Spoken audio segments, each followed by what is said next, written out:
Quand un mouvement politique quelconque parvient à réunir dans la capitale quelques 10 000 marcheurs, les organisateurs crient au succès. Comment expliquer dès lors que tous les 15 jours, pendant 8 mois, on puisse réunir bien plus facilement encore 25 000 personnes qui acceptent de faire la queue comme au plus mauvais jour du rationnement? Ce miracle, c'est le football.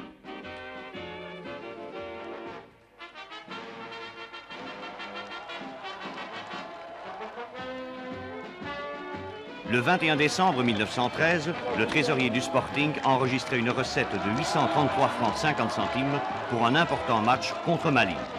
Aujourd'hui, les 11 gaillards qui débouchent sur la pelouse en gladiateurs pacifiques et bien payés provoquent des recettes dont le record fut atteint avec 954 754 francs. Le Sporting est donc, avec le Standard, le club belge qui amasse le plus d'argent. C'est le club qui marche comme une florissante industrie et dont des rivaux jaloux ont d'ailleurs prétendu que c'était une usine de football. Une usine connue dans le monde entier, ainsi qu'en témoigne la salle de trophées et Fagnon. En 15 ans, le Sporting a joué 145 matchs internationaux contre des représentants de tous les pays d'Europe. Il fut en Russie, au Congo et en Afrique du Nord. Le numéro d'appel du Sporting est connu aux 4 coins du continent et le geste le plus machinal de son secrétaire général, M. Eugène Steppé, est de décrocher le téléphone.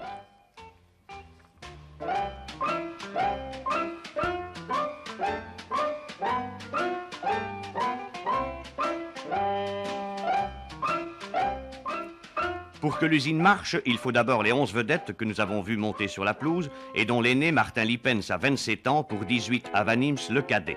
Mais le Sporting, c'est plus qu'une constellation de vedettes, c'est aussi un club fait pour tous les jeunes.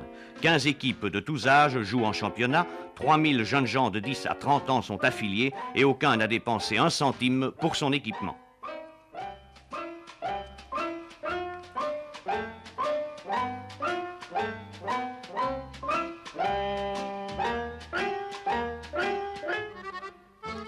Pourvus pour la plupart d'une fonction d'employé ou de représentant qui ne les occupe que le matin, les vedettes du Sporting viennent en effet au stade 4 à 5 fois par semaine. Autrefois, elles entamaient leur entraînement par quelques mouvements de la ride gymnastique de papa. Aujourd'hui, dans leur gymnase couvert, ils ont découvert les vertus du power training, méthode inspirée de principes russes et américains et qui doit conduire l'athlète à faire tous les gestes essentiels avec un maximum de puissance. C'est toujours de la gymnastique, mais avec un dynamisme insoupçonné, voici 10 ans à peine. Au cours d'un parcours complet et adopté au moyen de chacun, ils sautent des haies comme Joseph Jurion ou Jean-Pierre Janssens, font de l'haltérophilie comme Jacques Stockmann ou Pierre Hanon.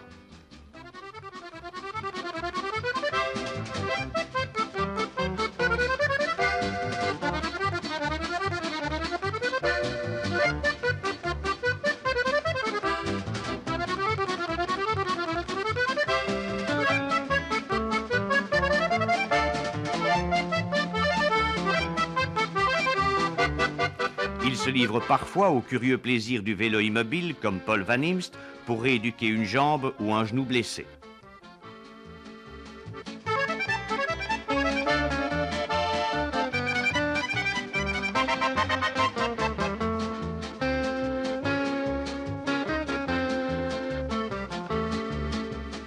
Où ils pratiquent enfin le saut et la chute en cascade sous l'œil exigeant du Corse Pierre Sinibaldi, leader des 10 entraîneurs et moniteurs auxquels le Sporting a confié l'écolage de ses meilleurs éléments.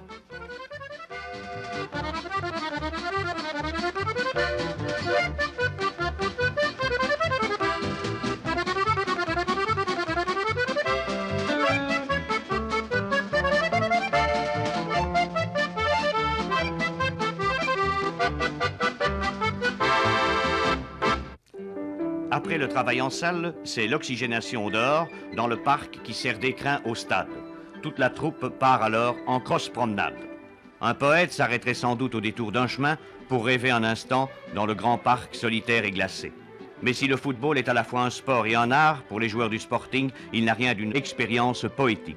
Au bout du cross, il y a le match, au bout des matchs, le terme de la saison, et au terme de la saison, le gain approximatif de 200 000 francs, puisque le semi-professionnel d'aujourd'hui peut toucher statutairement 42 000 francs de prime, 21 000 francs de surprime s'il est champion, 42 000 autres francs de manque à gagner, une vingtaine de milliers de francs pour divers matchs amicaux, et au moins autant s'il est appelé quelquefois en équipe nationale.